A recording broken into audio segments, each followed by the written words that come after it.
வணக்கம். Welcome to Arivalai FM podcast channel brought up by Bharathi educational institution, Rettipatti, Namakkal. அறிவலையின் அலைகளில் மிதப்போம். This audio mirchi platform is full of learning and extraordinary knowledge. So don't miss, stay tuned. தொடர்ந்து இணைந்திருப்போம். இது உங்களுக்கான பாரதியின் அறிவலை பாட்காஸ்ட். எல்லாருக்கும் இனிய வணக்கம். இது நம்ம அறிவலை பாட்காஸ்ட். நான் உங்கள் தமிழ் ஜெகதீசன். நாளும் ஒரு நாயன்மார் வரிசையில் இன்றைக்கி ஒரு மாவீரருடைய வரலாறை நம்ம பார்க்க போகிறோம். ஏனாதிநாதர். இவர் சோழ நாட்டில் இருக்கக்கூடிய எய்னூர் அப்படிங்கிற திருத்தலத்தில் பிறந்தவர்.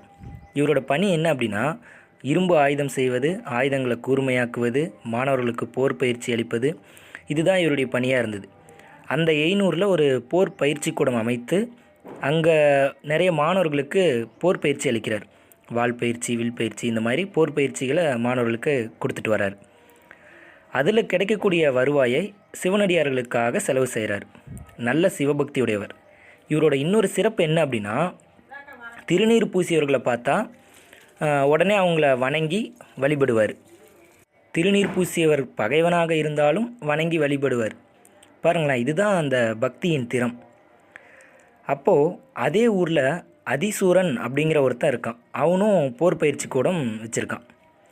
நம்ம ஏனாதிநாதர்கிட்ட நிறைய மாணவர்கள் போர் பயிற்சி கற்றுக்கிறதுக்காக போகிறாங்க. அப்போ இவனுடைய பயிற்சி கூடத்துக்கு வரக்கூடிய மாணவர்களோட எண்ணிக்கை குறைஞ்சிருச்சு. அதனால் இவனுக்கு வருவாய் இல்லை. எப்படியாவது ஏனாதிநாதரை பழி வாங்கணும் அப்படிங்கிற எண்ணம் இவனுக்குள்ளே இருக்குது. வஞ்சக எண்ணம் நிறைந்தவன். மாணவர்களோட எண்ணிக்கை இங்கே குறையவும் எப்படியாவது ஏனாதிநாதரை பழி வாங்கணும் அப்படின்னு நினைக்கிறான். அப்போ இவன் யோசித்து ஒரு முடிவு எடுக்கிறான். என்ன அப்படின்னா, போர் பயிற்சி அளிக்கக்கூடிய உரிமை, அதாவது அந்த தொழில் செய்யக்கூடிய உரிமை, ரெண்டு பேருமே பயிற்சி கூட வச்சுருக்காங்க இல்லையா, யாராவது ஒருத்தருக்கு தான் இருக்கணும். அதுக்கு என்ன பண்ணலாம் அப்படின்னா, ஏனாதிநாதர் கூட போர் செய்யலாம் அப்படின்னு முடிவு பண்ணிட்டான். இப்போ ரெண்டு பேரும் போர் செய்யணும். போரில் யார் வெற்றி பெறுறாங்களோ அவங்களுக்கு தான் பயிற்சி கூடம், அவங்க மட்டும்தான் பயிற்சி கூடம் வச்சு நடத்தணும் அப்படிங்கிற விதிக்கு உட்பட்டு ரெண்டு பேருமே போர் புரிகிறாங்க போர்க்களத்தில். அப்போ ஏனாதிநாதர் தன்னோட மாவீரத்தால் அதிசூரனுடைய படையை தோக்கடிச்சிடுறார். அது மட்டும் இல்லை, போர்க்களத்தை விட்டு அவன் புறமுதுகு காட்டி ஓடி போயிடுறான். அதிசூரன் போர்க்களத்திலேருந்து ஓடிடுறான். அப்போ அந்த பயிற்சி கூடம் நடத்துகிற உரிமை ஏனாதிநாதருக்கே வந்துடுது. அப்படி என்னதான் போர்க்களத்தை விட்டு ஓடி போனாலும் அவனுக்குள்ளே அந்த பழி வாங்கக்கூடிய எண்ணம் மட்டும் போகவே இல்லை. அந்த எண்ணம் என்னவா மாறிடுச்சு அப்படின்னா, எப்படியாவது ஏனாதிநாதரை கொல்லணும் அப்படிங்கிற முடிவுக்கு வந்துடுறான் அதிசூரன். வீரத்தால் நேருக்கு நேர் போர் செஞ்சு நம்மளால் ஏனாதிநாதரை தோக்கடிக்க முடியாது. அதனால் எப்படியாவது சூழ்ச்சி செஞ்சு அவரை கொல்லணும் அப்படின்ற முடிவுக்கு வந்துடுறான். இவன் ஒரு ஏவலன் மூலமாக, ஒரு ஒற்றன் மூலமாக வச்சுக்கோங்களேன், ஏனாதிநாதருக்கு தகவல் அனுப்புகிறான். என்ன அப்படின்னா, இப்போ நம்ம ரெண்டு பேரும் போர் செஞ்சோம் அப்படின்னா நிறைய வீரர்கள், நிறைய உயிர் சேதம் ஏற்படுது. அதனால் நம்ம ரெண்டு பேரும் தனியாக போர் செய்யலாம் அப்படின்னு சொல்லி தகவல் அனுப்புகிறான். அப்படி தனியாக போர் செஞ்சு அதில் யார் ஜெயிக்கிறாங்களோ அவங்க பயிற்சி கூடத்தை நடத்தட்டும் அப்படின்னு முடிவு பண்ணுறாங்க. சரின்ட்டு அதுக்கு ஒத்துக்கிறார் ஏனாதிநாதர். ஒத்துக்கிறார், தனியாக போர் செய்கிறதுக்கும் ஒத்துக்கிறார். இந்த இடத்துல தான் அதிசூரன் தன்னோட சூழ்ச்சியை பயன்படுத்துகிறான். என்ன அப்படின்னா, தன்னோட உடலில் சில இடங்களில் திருநீர் பூசிக்கிறான். நெத்திலையும் திருநீர் பூசிக்கிட்டு போர்க்களத்துக்கு வரான். அதை ஒரு கேடயத்தால் தன்னோட முகத்தை மறைச்சிக்கிறான்.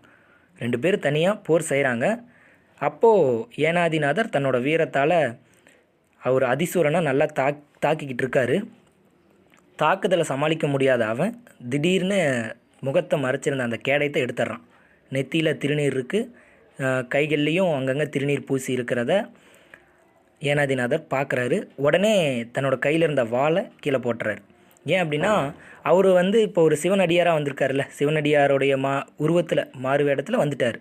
இப்போ ஏனாதிநாதருக்கு அவர் ஒரு சிவனடியார், அவ்வளோதான். அவருக்கு தேவையானதை செய்கிறது தான் இவருடைய கடமை. அப்போ தன்னோட வாளை உடனே கீழே போட்டுறாரு. உடனே யோசிக்கிறார், அடடா, இப்போ நம்மளை இந்த சிவனடியார் இப்போ நம்மளை கொன்னுட்டார் அப்படின்னா நிராயுதபாணியை கொன்னுட்டான் அப்படின்னு சொல்லி அந்த சிவனடியாரை இந்த உலகம் பழி சொல்லிடும். அந்த பழிச்சொல் அவருக்கு வந்துடக்கூடாது அப்படிங்கிறதுக்காக கீழே இருந்த வாளை எடுத்து போர் செய்கிற மாதிரி நடிக்கிறான். வஞ்சகனின் எண்ணம் ஈடேறியது. அதிசூரன் தன்னோட சூழ்ச்சியால் ஏனாதிநாதரை அந்த இடத்துலையே கொன்றுறான். இரத்த வெள்ளத்தில் மிதந்து கிடந்த ஏனாதிநாதருக்கு சிவபெருமான் காட்சி தருகிறார். திருநீற்றுக்காக உயிரளித்த ஏனாதிநாதர் சிவபெருமானின் திருவடி நிழலை அடைந்தார். இதுதான் ஏனாதிநாதருடைய வரலாறு. பாருங்கள், வீரம் பக்திக்கு அடிமையானது அந்த இடத்துல. சரி, மீண்டும் வேறொரு நாயனார் வரலாறில் சந்திப்போம். நன்றி, வணக்கம். அதுவரை இணைந்திருங்கள். இது நம் அறிவலை பாட்காஸ்ட்.